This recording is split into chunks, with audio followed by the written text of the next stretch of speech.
other stuff set up while you're Yeah, speaking. absolutely. So thank you everyone for joining us, whether you're joining us on the Zoom webinar or you're watching on Facebook or YouTube. Welcome.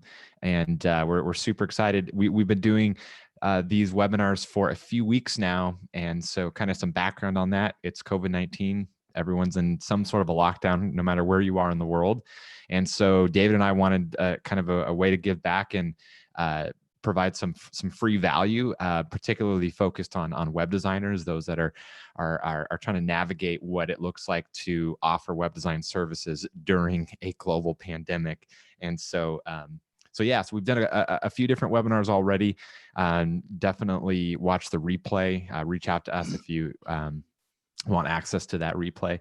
And yeah, so the goal is for this to be about 15 minutes. However, we aren't always on time and it ends up going to about 30 minutes. And so if that's the case, great. If you have to skip out early, then you can always get access to the replay too. So yeah, I David, do someone want to mentioned. say, I want to add one more thing, that if you're watching this live on Facebook or YouTube or any of the multiple channels that we're streaming to currently, and you're asking questions there, we're not seeing those questions. So we apologize.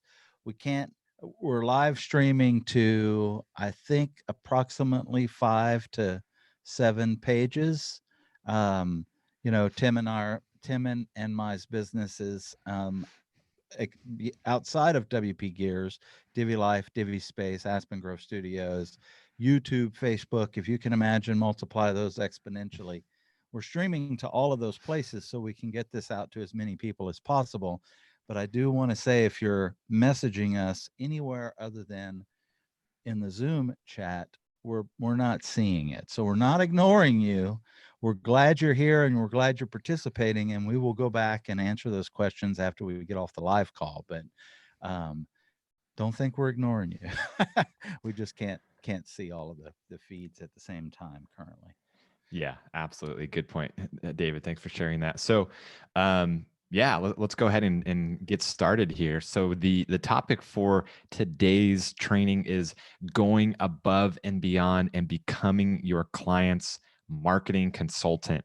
So again, we focus these webinars to web designers trying to navigate what it looks like to still get clients and still provide value during a global pandemic. And one thing I do want to say is it's been encouraging to see that web designers still have work out there.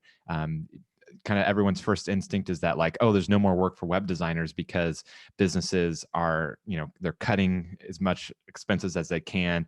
They're closing down, they're doing this, doing that. But for what we've seen in our own businesses, as well as our students from our Divi Business Expert course, is a lot of web designers still have business because there's companies out there that are trying to adapt, and they're also, things that they've been putting off, such as a new website or a new marketing channel or a new product launch or whatever. Now they have the time. And so we've seen in our own businesses that web designers still very much have work, but it's different and it's tricky. And so that's kind of the purpose of these webinars.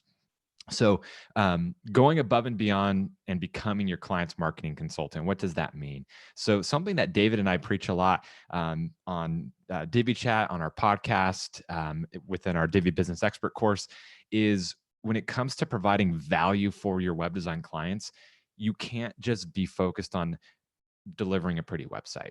And so something that we teach thoroughly in our course is how to basically not focus on design and features, but instead focus on achieving your client's goals, whether that's leads, whether that's Money. selling products. Yeah, money. Exactly. Thank you, David. And so that's kind of the basis of this topic is don't just be about building something that looks good. And even taking a step further, don't just be about the website itself, but how are you going to actually help your clients during this time? And so we think a way to do that is to become your client's marketing consultant. So I'm going to go ahead and share my screen. We have some very basic notes just to kind of give you something to look at here.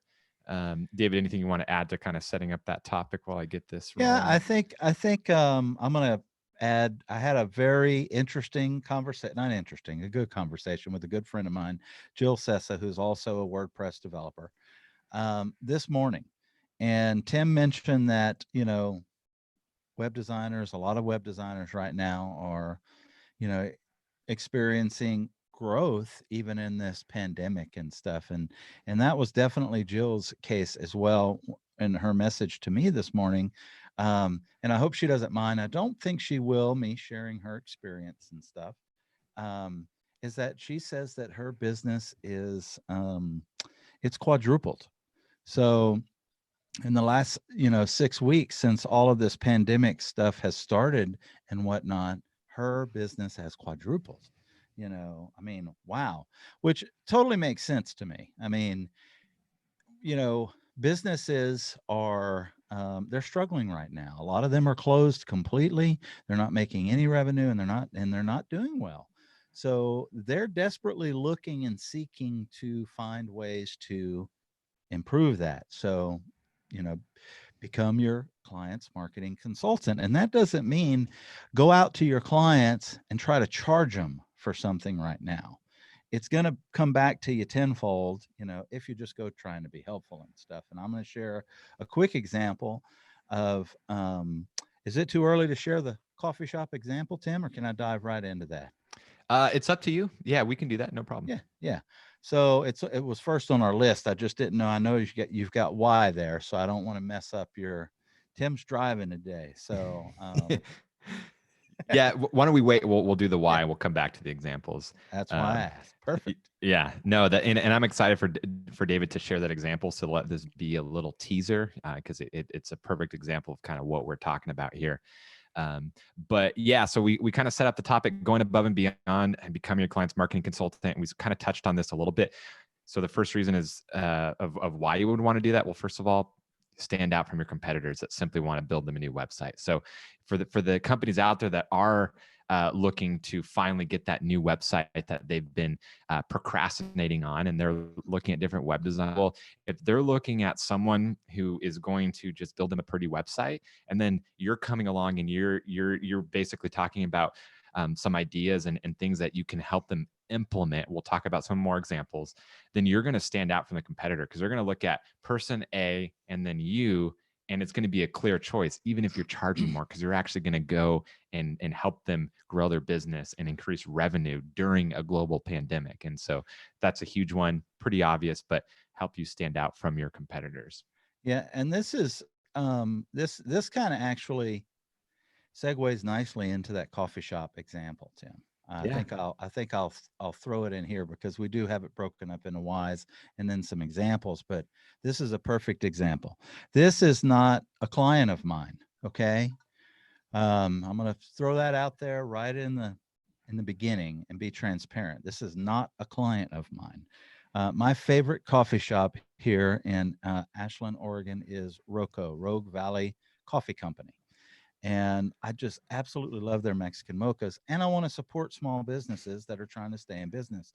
Well, they completely shut their doors for a few weeks, didn't even offer curbside service. And what ended up happening, he tried to keep his doors open initially, and he kept his staff on the payroll, and then it was just eating up his reserves, his funds. He couldn't keep it open. So he decided to close the business completely, in an effort to not go bankrupt, basically, for his business.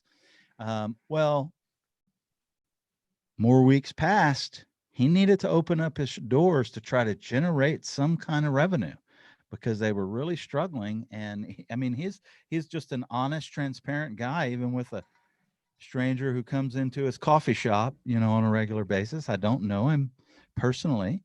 I mean, I knew who he was. I knew he was the owner and stuff, but and he was just transparent. He's like, look, I've got to generate revenue. I have a family to feed. I have bills to pay and stuff. And so I drove in there to support them. So he opened back up for curbside service only. And I found out about this. So I decided to go and support him. Well, he was the one who was working the counter that morning whenever I placed my order for curbside pickup. And he came outside and we got to chat for a few minutes. And he was telling me about all the things that I just shared with you and stuff. And I commented to him about his website because obviously he had a website. He's got a great URL, ashlandcoffee.com. That's the name of the town. I mean, come on, it's an awesome URL. Brilliant. I commented on that. I also told him that, his button placement on mobile for curbside service was great, that he had added that to his site and stuff, and it was fantastic. And he was telling me about his struggles. And I said, well, do you do any user acquisition? Do you collect email addresses for customers like me that come into your coffee shop all the time because we love your coffee? And he's like, well, no, I don't. I don't do that. He said, but I did find out that Square, who is his payment processor, has like 2,800 users in there that he could email to.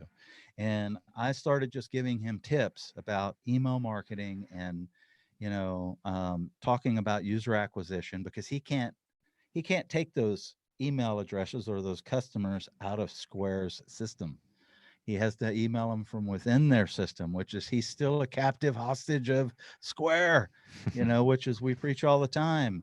Small businesses need to own their platform. Shopify is great. Square is great. All these things are awesome. But guess what? At the end of the day, they own your customers. They own your traffic. They own it, not you. That's why WordPress and your site's so important to have your own. So in explaining all of this stuff to him, I mean, he was like, do you have a card? I need your contact information, and he has called to me already wanting to hire my company to help transition his business. And he has 2 existing websites. He has another product that he wanted to market that he called 8-Bit Coffee. That's for gamers. That he's just had a terrible time getting off the ground with. But because I decided to be helpful, as opposed to pitch him, hey, I'm a web designer, I can help you out, I didn't. I just dove into immediately giving him free advice on what he can do to help, you know, do a better job to kind of transition in this time and stuff. And I'll tell you right now, he could not get my card fast enough and couldn't call me quick enough to want to hire me to help with his business in this transition and stuff. So, and that was just from talking to him, just being genuine, authentic, and allowing it to organically just kind of flow. And, honestly, that's how probably 90% of my client services businesses has always gone. I've always gone in with a mode, with an intent of being helpful, as opposed to an intent of making money and getting a potential client. And because I've gone in with the intent of being helpful and I'm sharing knowledge freely, it's in turn giving me the very thing that I want and need, which is, revenue to support my family and all of that stuff. So, yeah, it was just a huge, great example of like, how you can become a marketing consultant, for these businesses and stuff, and then either get more business from them in the long run or get new business. Yeah, no, I love that example, David, with the user acquisition and recommending that. And actually, the coffee shop, a few weeks ago on the first webinar we did, I shared an example of a coffee shop that I'm a regular at. And David's story reminded me of that business. And they do have user acquisition, and they do a lot of things right. And I am on their email list, and I saw it in action when they also closed down and were only doing delivery, and then just recently opened back up. And because I was on their email list, I was able to be notified and know that, hey, this is awesome. I can go and order ahead and then go do curbside pickup and all that. And so that's a perfect example of how, like, something simple like that, it seems simple to us, or, as web people, as technically inclined individuals, but to a small business owner that owns a coffee shop, like, they don't know anything about email marketing. They don't know anything about user acquisition and that sort of thing. And so that's exactly what we're talking about here, providing that extra value opposed to just being your client's web person. And so So that brings us to the next point under the why section of why you should go above and beyond for your clients and become the marketing consultant. And let me just get the font bigger here so you can actually read it. But newsflash, pretty websites and fancy features don't increase your clients' revenue. And so that's something that David and I talk about a lot. And as web designers, it can almost be a little bit of a hit to our ego, because we love designing pretty websites. We love adding really cool features. But at the end of the day, your clients' customers aren't going to be impressed by that. Like, the internet's been around a long time. The websites have progressed a lot. No one goes to a website and sees some really cool scrolling parallax effect and then wants to hire or go to that company's business because of it. No one gets impressed by that. And so having websites that are actually designed to convert and build user acquisition, like the example we just shared, that's what's going to actually help your client. And so just going to kind of go through these additional why statements before we share some more examples. So another why statement, this one's pretty obvious, but of why you should go above and beyond. Well, it's going to make yourself more valuable, which means you're going to get more project and hire rates. If you're able to actually help your clients increase revenue and actually set them up from a marketing standpoint, opposed to just a online presence standpoint, well, you're going to get more referrals from that, and you're going to be able to charge higher rates because of it, because you just made yourself so much more valuable than the person down the street in your town that is just building a WordPress website for them. And then last but not least point here, before we share some more examples. Oh, go ahead, David. Yeah, I'm going to dive off into the whys before we share examples too, but I'm going to let you do the last one there. Yeah. So last one is you're going to help your clients actually grow their business, opposed to just looking prettier online. I don't know about you, but when I first started out, when I was building websites for clients, and I spent all this time making it look amazing, and I launched it, and then it was like almost a feeling like, is it actually doing anything for them? Like, are they actually going to get more customers because of it? And maybe a little bit because, looking more, a little bit more professional online, a little bit better authority, that definitely can help. But it was almost like, they just paid me thousands of dollars. Like, what is that going to do for their business? And so, there definitely is those indirect benefits, as I mentioned, but having knowing that you're actually doing something, setting them up for success, and building these campaigns to actually help them, you're going to feel better about that, knowing that you're actually helping them grow their business. Yeah, and I kind of want to talk to a couple of points here on the why and stuff. So, Tim said pretty websites, fancy features, won't increase your client's revenue and stuff. And to a large extent, that's pretty true. I mean, I want to share a story. The first time that I met an online marketer, several years ago, I started building websites with WordPress in 2013, so about 7 years ago.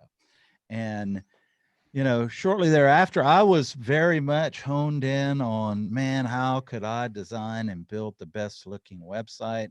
And I look back on those first few customers and I think, man, what a crappy job I did for those people. I mean, I got them a website and I put it online, but I really had no understanding of really what the true value of a website is for. It's not just a placeholder and to look pretty.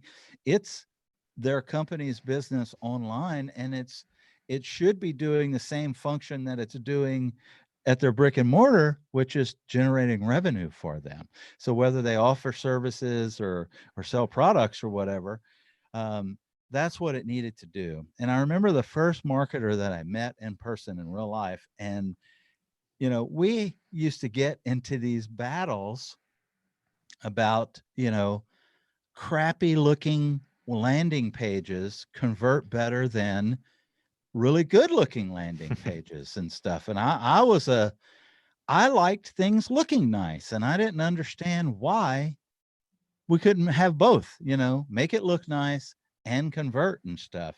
And this person who was a very successful online marketer who had already built a multi-million-dollar business and sold that business, They were far more successful online than I was at the time, and I just really didn't understand. But there's a lot of psychology that goes behind, f- fancy, pretty looking websites that distract people from actually doing what the task of whatever the page or website is. David, I think you I have froze. Oh, since discovered that, am I back, Tim? yeah, it could be my internet. I don't know, but you froze for a second.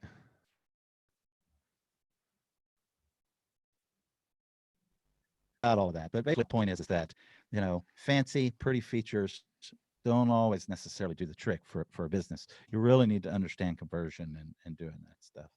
Yeah, froze here too. Sorry about that, guys.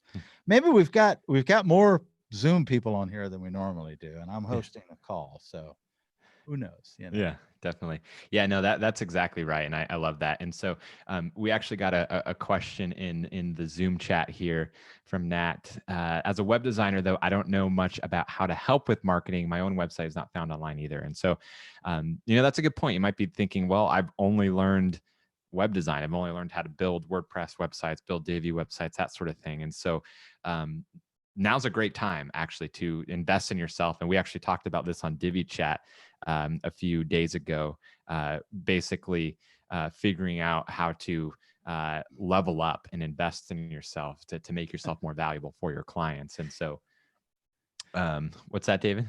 I'm smiling because I love that, Nat ended his, my own website is not found online either. LOL. Right. And that's the truth. I mean, um, yeah, I mean, it took a while for our websites to get found and stuff as well. But we do talk a lot about this on other podcasts and stuff. Content marketing is really important.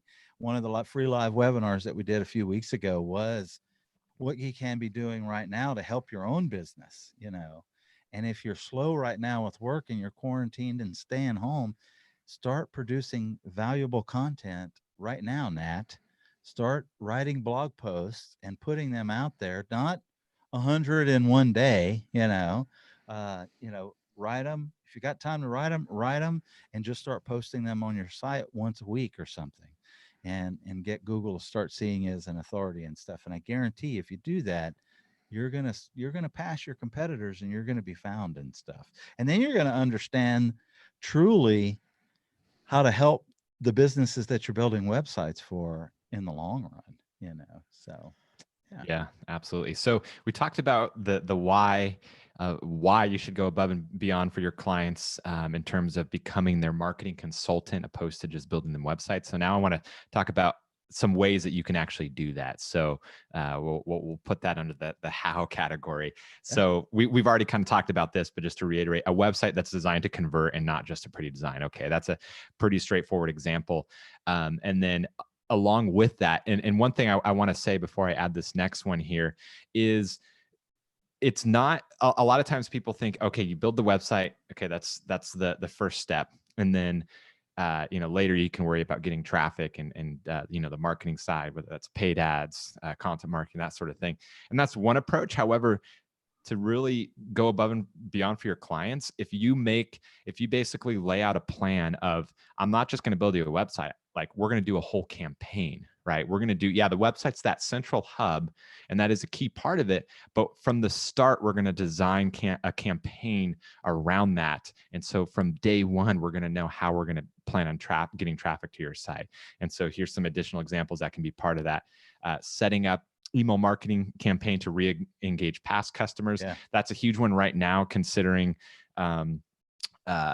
everything going on with COVID-19 and stuff. And with David's example of the coffee shop being able to re-engage past customers and all of that. So that's an example there. Another important one is content marketing. And so we touched on that.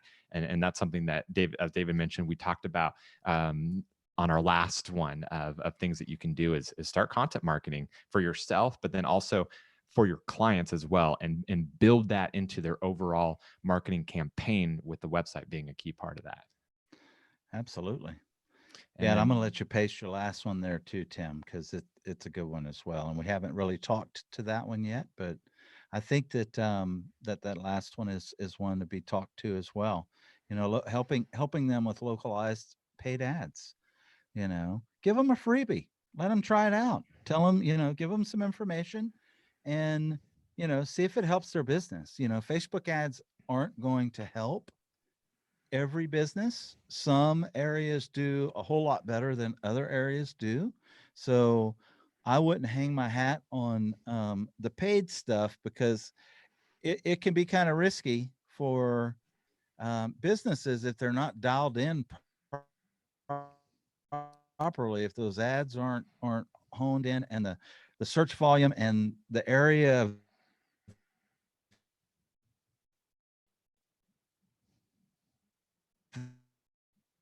that they're serving, if there's not enough. So you kind of have to, strike a, be careful. Yeah, I see that, Nat. I saw it said my internet was unstable. Dang it. It must be people in my neighborhood that all the kids are home gaming yeah, now exactly. while I'm working. Yeah, yeah. And on that note, Frank just asked a question here. What tools do you recommend for user acquisition and email marketing? So there's a lot out there. I use MailChimp. I love MailChimp. They've been around forever and they have the biggest market share. And for me, compared to other ones I've tested out, they have the best deliverability rates. And all of their newer, they revamped the platform a couple of years ago. Now all their tools in terms of segmenting and tagging and all of that is on par with Yeah. the competition out there. But they're not the only one. There's a lot, and so Yeah. I there's not think, really a Tim, right or wrong answer. yeah, I think MailChimp's the way to go, especially for small businesses that are starting out. Here's the reason why MailChimp, besides the fact that they're number one, they integrate with WordPress very, very well. There's a tremendous amount of support in the way of YouTube, ads, blog posts that show you how to use and manage MailChimp. But the most important thing is MailChimp's free for the first 2,000 email subscribers. If a business or small business has no email subscribers, it's going to take them a while to get to 2,000. So they're going to become a dang expert by the time they have a big email list, which is going to be really important. A lot of the other tools like ConvertKit, GetResponse, ActiveCampaign, all of these other email marketing platforms, they're paid. So they're going to be paying right out of the gate, as opposed to, MailChimp, which is free and stuff right out of the gate. So I really like that. Yeah, absolutely. Ben asked MailChimp combined with G Suite. Well, G Suite is really just for the company email side of things. We do recommend G Suite, but it doesn't really play into the email marketing user acquisition side of things as much. But yeah, we do recommend a G Suite. Yeah. I'm going to give another example. Now, this is kind of old, but I think it's applicable here. User acquisition is that's the number one, probably most important thing that a business owner is going to do for their business, even online, is going to capture the user via. Tim and I like email. The reason we like email marketing so much, I jokingly, but I am very serious when I say this. If I could send an email every hour, I would send an email every hour, because every It's time I effective. send an email blast out, sales go through the roof on our stores. So, um, you know, people may think, oh, it's past, email marketing's done. It's not. It's by far our best, um, you know, way to generate revenue for our businesses and stuff is still email marketing and stuff. Yeah, and actually, we got a great question from Sione. She has a small business she's working with. It's been around for over 60 years, and she wants to know, how do you educate employers that there's value in email marketing? And so that's an excellent question. And so, I mean, David kind of answered it a little bit. We know from our own experience that it works. And I think you can kind of go from that angle of, there's a lot of data out there too, and research, from other big companies and stuff that point to email marketing still being extremely valuable in 2020. But I think it kind of goes into just like some core principles of marketing. They say that it takes 7 touch points on average from a prospective client or prospective customer to actually go and buy, right? And so that means they have to see you 7 times. That doesn't mean you send 7 emails. It means, like, on average, overall, 7 touch points. That could be email, it could be Facebook ads, it could be blog posts, or whatever. And email is just a really, really great way to facilitate those touch points. And so once you're on their email list, you control it. So you can do paid ads, but guess what? The paid ad platforms, Google, Facebook, they're in control. And so you're always going to have to be at their mercy, and you can't control exactly who sees it and when. But with email, you do. You have the ultimate control. You own that traffic. A lot of marketers kind of break traffic into traffic that you own and traffic that you don't own and don't control. And so email marketing is one of the only sources of traffic that you actually do own, because you can send an email list and get traffic whenever you want. And so you basically control those touch points.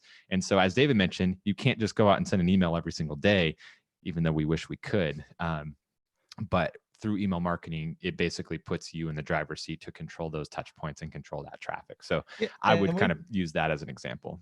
we passively, I mean, we says my internet's unstable, so hopefully I'm not freezing right now. But we do use even the email marketing. You can passively generate revenue if you're putting out valuable content. Susie asked a very good question. She says, can you give an example of content marketing strategies? Absolutely, 100%. So when we say valuable, relevant content, it's going to be, what's valuable and relevant to the business. Okay. And it may be giving out, you want to think about the target audience, the avatar, the audience that you're trying to reach, your ideal customer. And let's just take a web designer, for example, since we're all web designers here and we're probably building websites for clients. What kind of content marketing strategy can I employ to get small business owners over to my website, to get me noticed, to get me ranked with Google? Well, that's easy. Right now, especially in this pandemic, there is a ton of marketing topics that you can write about that's going to benefit small businesses. So the strategy is not to tell the world about how great of a web design shop you have. It's think about the end user who's going to read that article. So small businesses, they're your target demographic. There's who you want to go after. Give them some helpful advice about what you're doing right now. So, how your business can be found, 10 ways your business can be found right now in this global pandemic. How do I generate revenue? There's so many topics. If you give them practical advice and strategies of what they can do, because trust me, the small businesses right now are searching for that. How do I sell my products online? The 5 fastest and easiest ways to sell my stuff online today. If you come up and you use topics like that, people are going to be searching for those, and that's going to be valuable for them. So when you think about a content marketing strategy, think about the end user, think about the target audience that you want to capture. So if it's small businesses, to build websites for them, teach them how to become successful online. Start sharing your knowledge with them and stuff. Give them a content upgrade at the end.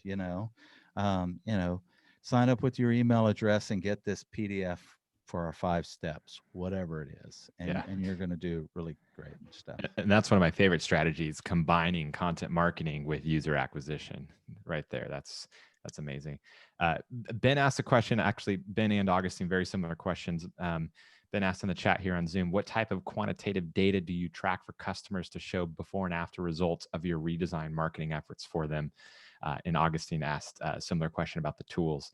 And that's a great question because, kind of the whole point of this webinar is going above and beyond to become your client's marketing consultant and not just delivering a pretty website, but showing them how to actually grow their business and, designing a campaign around a new website or a, redesign or whatever.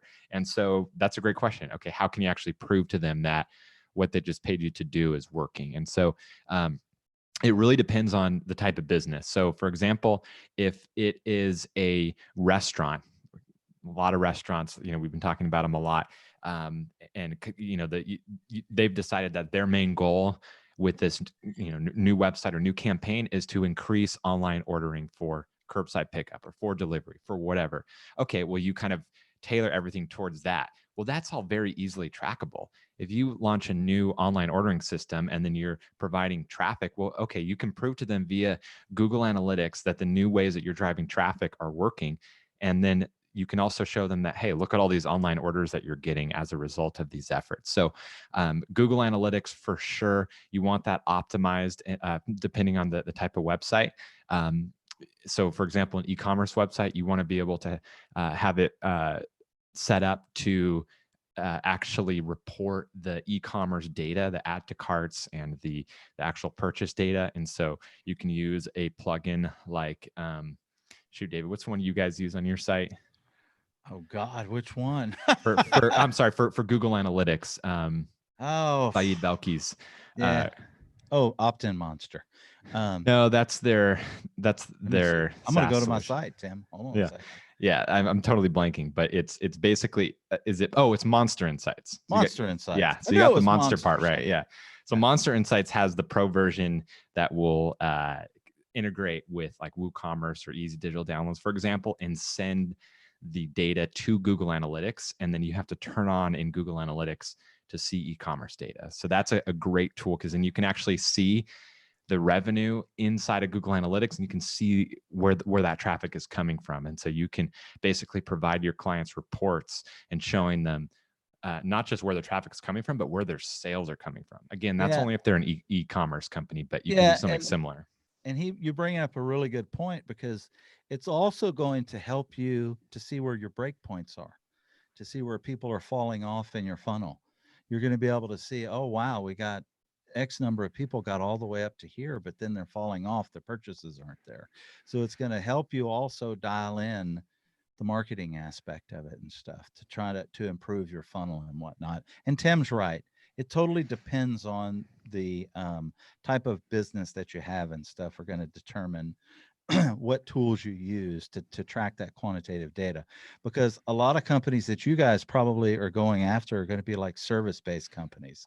Well, they're probably going to be using CRMs if they're using a CRM where they have a new customer and they put it in and they may have a sales force and, CRMs these days will all connect with the website and stuff. So, I want to get phone calls. I want to get phone numbers. I want people. So you'll be able to track that data, and it just depends on what type of business it is. So I wish we could say one tool, hey, go get this one, and it's perfect. But there's not. It's a ton of different tools. Yeah, definitely. And Google Analytics, you can actually set up goals. So as in the example David shared with leads and a service-based business, you can set up Google Analytics to track that. And you set up custom events and goals and stuff like that. So you can see, through the progression and getting them to convert. And you're basically telling Google Analytics, this is what a conversion is. It's a new lead on the site. So, I mean, that's can get more advanced, and we're not going to have time to walk through setting up Google Analytics, but that's basically a big answer to these questions is dialing Google Analytics for the type of business and integrating it with the other tools that the company's using based off of what type of business they are. Tim, I think we've blown way past our 15 minutes, my friend. Yes, there is a question from Jay. He asked this very early on. We've been doing a lot of live streams lately that he's not been able to attend, but we're glad you're here today, Jay. That's freaking awesome. Are the recordings available anywhere? Absolutely. If you haven't signed up for our email list, which you probably did since you're on this webinar, you should receive a follow-up email that lets you know, where the replays are, because we do send out follow-up emails with the replays of these free live webinars and stuff that we do. So be on the lookout for that. And they're on wpgears.com. You know what, Tim? We probably should link it, on the homepage or something for people to find it easy, because it's good, valuable content and stuff. Yeah, absolutely. So, as we mentioned at the beginning of this, the whole goal is to teach and give value for 15 minutes, which we've gone way past that, as David mentioned. So this is we've followed the 98-2 rule: 98% free value, 2% sales pitch. So this is our Divi Business Expert course. We have some of our students here that have been inside the webinar here. So if you like the content and you want more, this is the type of teaching that David and I do in the Divi Business Expert course, where we have pre-recorded content, and then we have live coaching calls with both topical as well as just general Q&A to ask any question you have. And so if you're interested, wpgears.com, check out the Divi Business Expert course. And we actually, for COVID-19, brought back our Black Friday discount of 50% off. So rather than $997, it's $497. And then we have the lowest payment plans possible too. So you can get started very inexpensively. We lowered the barriers. We want as many people to join as possible. So yeah, anything to add to that, David? I think that's it. Bruce, I just now see this question that you asked here. What changes to the inner beyond after the corona slowdown, specifically for brick and mortar small businesses?